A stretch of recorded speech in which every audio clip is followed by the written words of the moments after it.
La finale de la Ligue des Champions à Wembley contre Manchester United.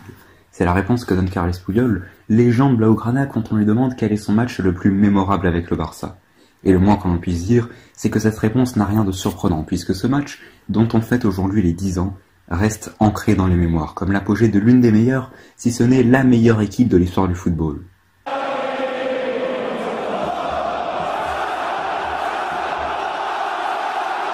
Mais avant tout, il est nécessaire de se rappeler du contexte.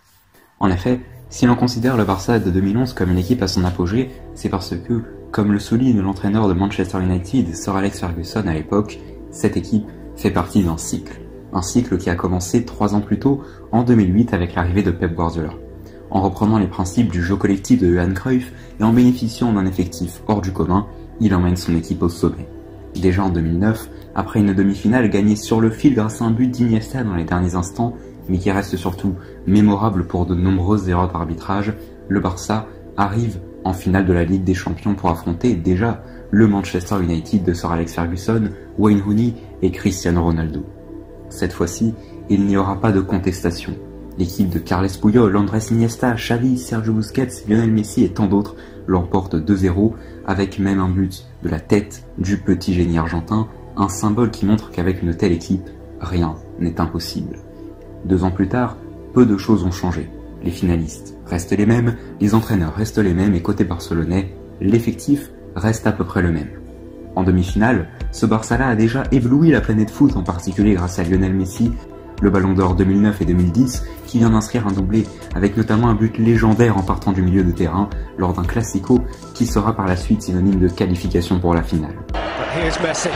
Away from 2, 3, 4, wonderful, wonderful, wonderful. How good is he? Le 28 mai 2011, on observe tout de même une surprise dans la composition d'équipe.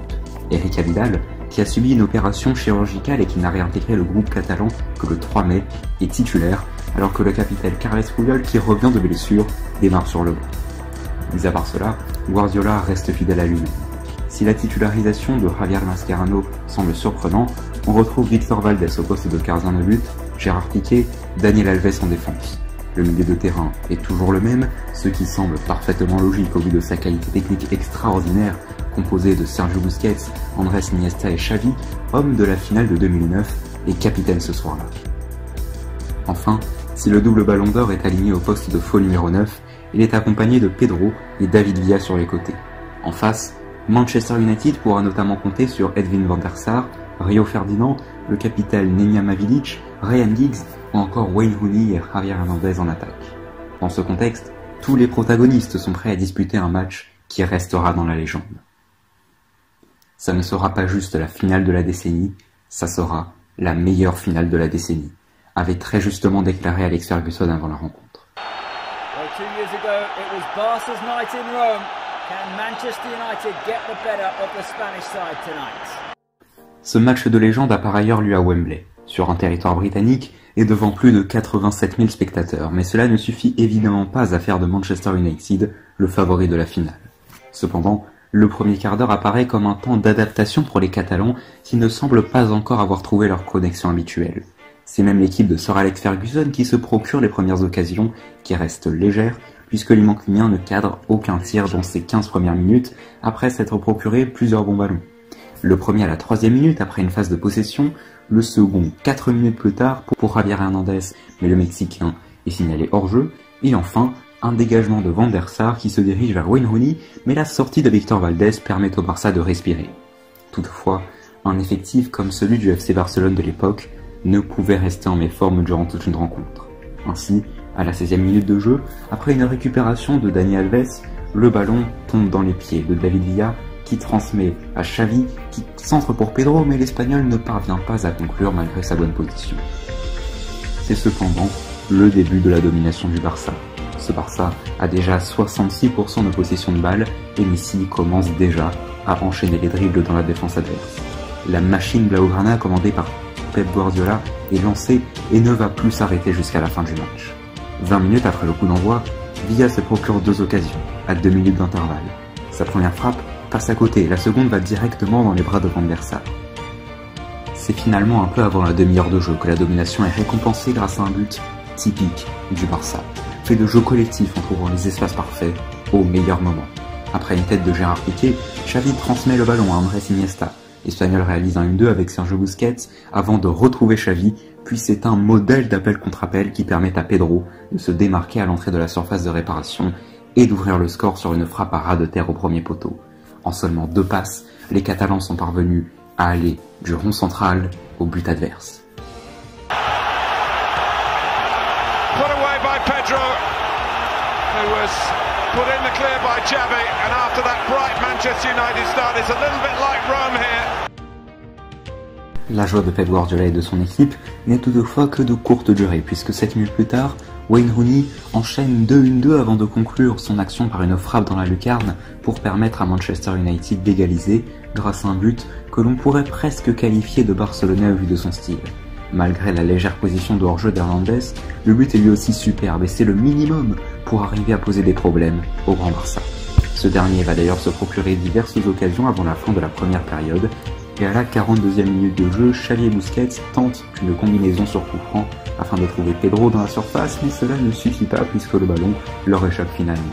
C'est sur le score de 1-1 que les deux équipes rentrent au vestiaire à la mi-temps, mais le Barça domine déjà son adversaire assez largement avec 67% de possession de balle, 8 tirs à 2 et d'un point de vue défensif, 2 fautes commises et aucun hors-jeu pour le Barça contre 5 fautes commises et 4 hors-jeu côté mancunien. Cela apparaît comme le signe des difficultés rencontrées par les hommes d'Alex Ferguson. Nous avions dominé ce match, même s'ils ont égalisé avant la pause. Nous sentions que même avec ce score à la mi-temps, nous allions gagner ce match, dira même Xavi quelques années plus tard. En deuxième période, la tactique de Guardiola reste la même. Alors que Mascherano et Piqué sont très écartés, Busquets est à hauteur de défenseurs centraux lorsque le Barça a le ballon, il est toujours à la récupération et les latéraux sont très hauts.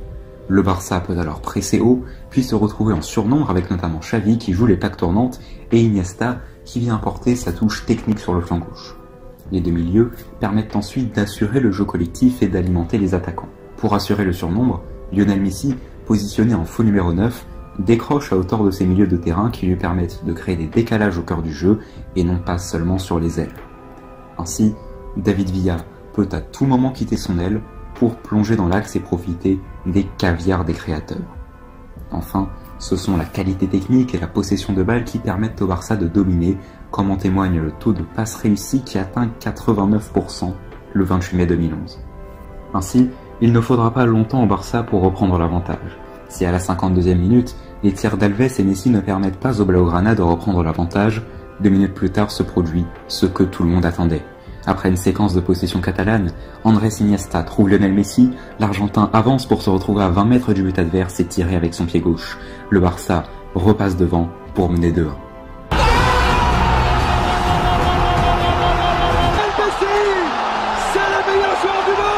C'est incroyable, c'est incroyable.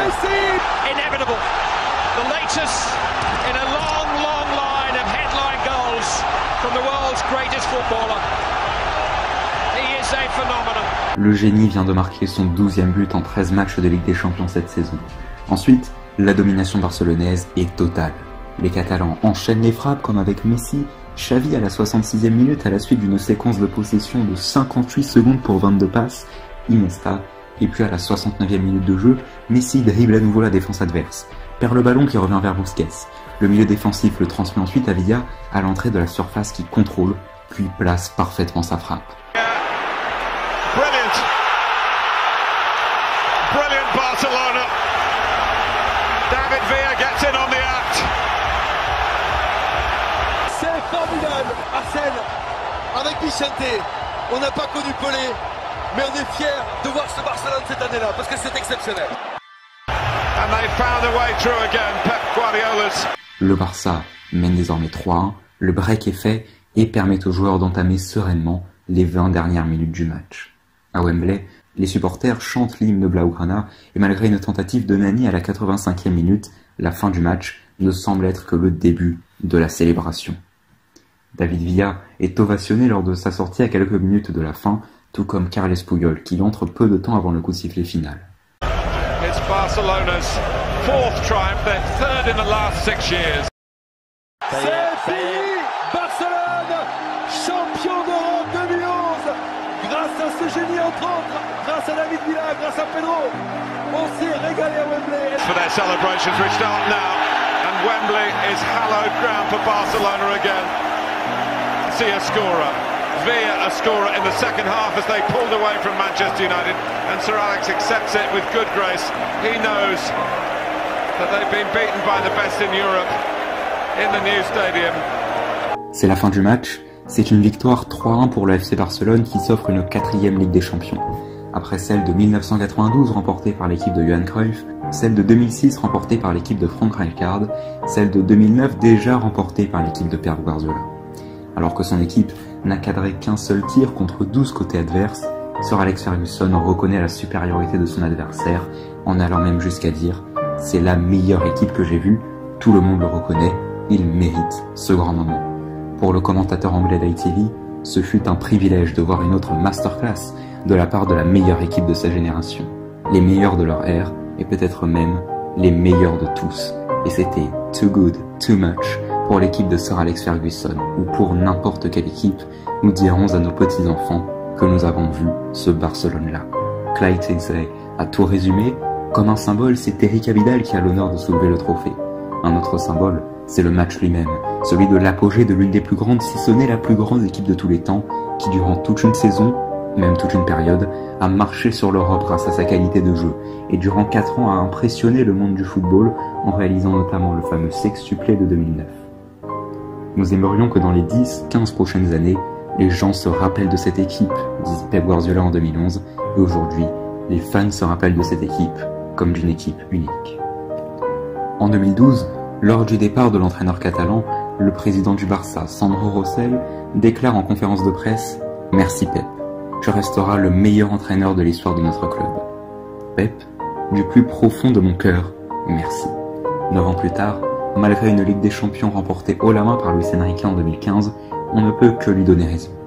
Aujourd'hui, le meilleur entraîneur de l'histoire du Barça a l'opportunité de marquer encore les esprits des fans en remportant, avec Manchester City, une 3e fois, la coupe aux grandes oreilles.